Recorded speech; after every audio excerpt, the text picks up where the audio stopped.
Do you find your stride length has shortened and you can't walk as fast as before? Do your heels hit the floor very hard when you're walking? Do you find you can't move your legs fast enough, so running is a great effort?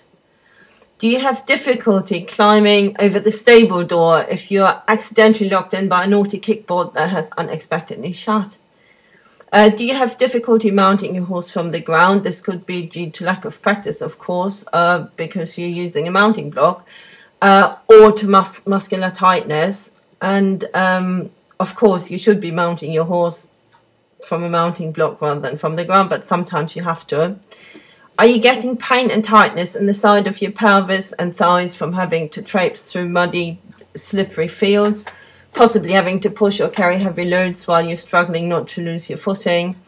Do you suffer from pains in your buttocks, in your iliotibial band, your lateral knee, or do you have a gradual worsening inability to touch the floor with your fingers while your knees are straight? And do you sometimes wake up at night with a pulling, drawing pain going from your hips into one or both of your legs? The chances are that you're suffering from muscular imbalance and fascial tightness in your pelvic area, and this video series is for you. Muscle number 2 is the semitendinosus. Number 3 is the semimembranosus. And number 4 is the long head of the biceps femoris muscle. As you can see, they're all attached in the area. This is your sitting bone here, and they're all 3 hamstring muscles attach in the area of the sitting bone. As you can also see, all 3 hamstring muscles go from the hip down to below the knee, and that means that they have an influence over hip extension as well as knee flexion. And if you imagine what you're doing, for example, when you're doing rising trot, they do have some involvement on both joints.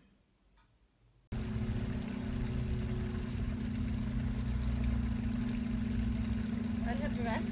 The idea of this exercise is to actually shift the muscle fibers over the pressure of your fingers. I think you need to have probably about at least 5 kilos of pressure on the muscle through your fingers to achieve anything. And you also have to make sure that you catch the whole lot of your hamstring, because there will be bits and pieces where you find that it hurts, and where it hurts more, that's where you need to stretch. Your hamstring muscles have three aspects, or 3 different muscles, and you need to make sure that you catch the whole lot from top to bottom, basically from origin to insertion, and you have to really probably try and see where it hurts. So you have to work through the whole muscle. So if you lift your leg a little bit, and you're filming, yeah?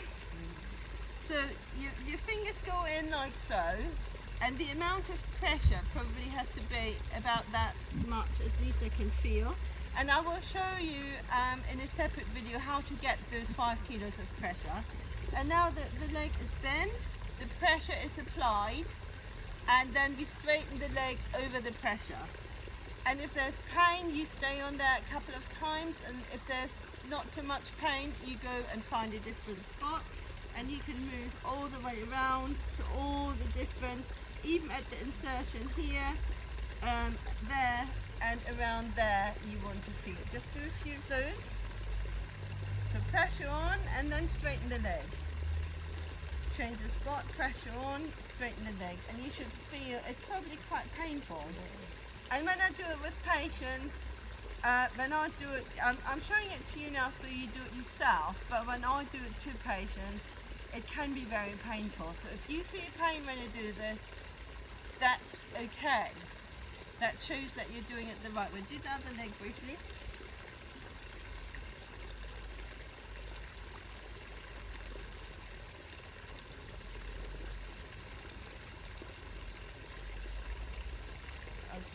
Thank you. I just want to show you how to find 5 kilos of pressure that you, I think, will need to apply for the next exercises on your hamstrings.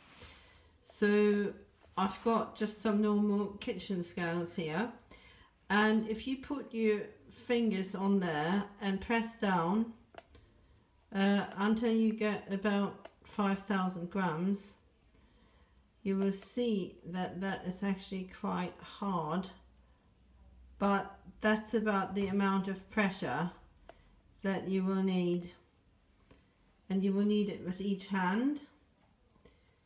So I'm doing it with my other hand now, so you need to do it separately, and you will need to do it a few times with each hand. I would recommend that you just keep your eyes open until you get the pressure. So when you have about 5 kilos, then you close your eyes and see if you can hold it, and then you take the pressure off. Do that a few times, and then as you get used to it, you keep your eyes shut and see if you can achieve the pressure with your eyes shut. And I tell you that it's not that easy to get 5 kilos, but that's about roughly the amount of pressure that you need.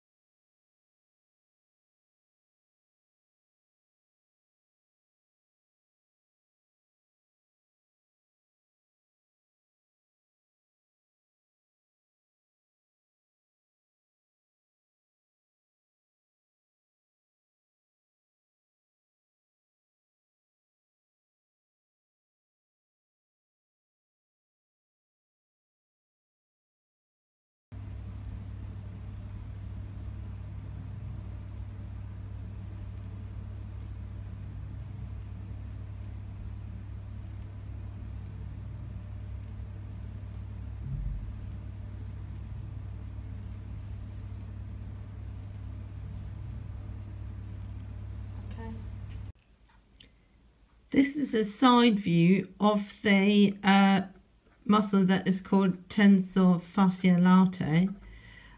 Again, here's the pelvis, sacrum, toe bone, thigh, knee, and the tensor fasciae latae helps to tighten the iliotibial band, which is this part here, and it goes all the way to below the knee. So again, you can see what this little muscle does by tightening this one. Has an effect on the knee, and it can actually also lead, if there's problems with the iliotibial band, you can get pains around the knee.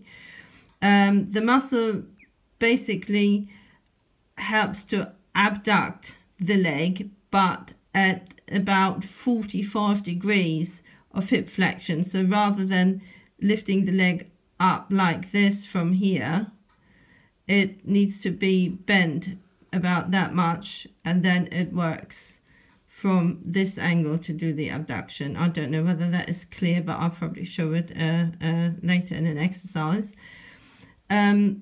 So I'm just bringing this one in because it is in the same area as the, or similar area as the gluteus medius and minimus, and pain from this area here can actually go all the way down along the lateral thigh and into the knee. So I thought I mentioned this one as well. This one is to treat or give your iliotibial band a little bit of a stretch. So what you want to do is you want to grab, you can feel usually where it's a bit tight.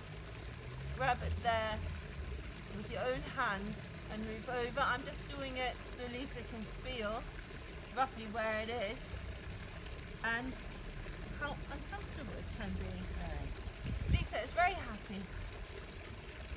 Right, you try it yourself, and you know now how painful it is, and you work it all the way up.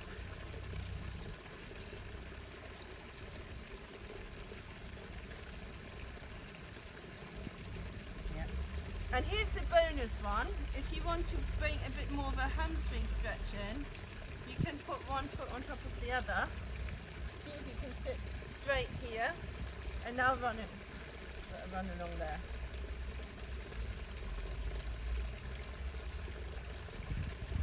And do it with both legs.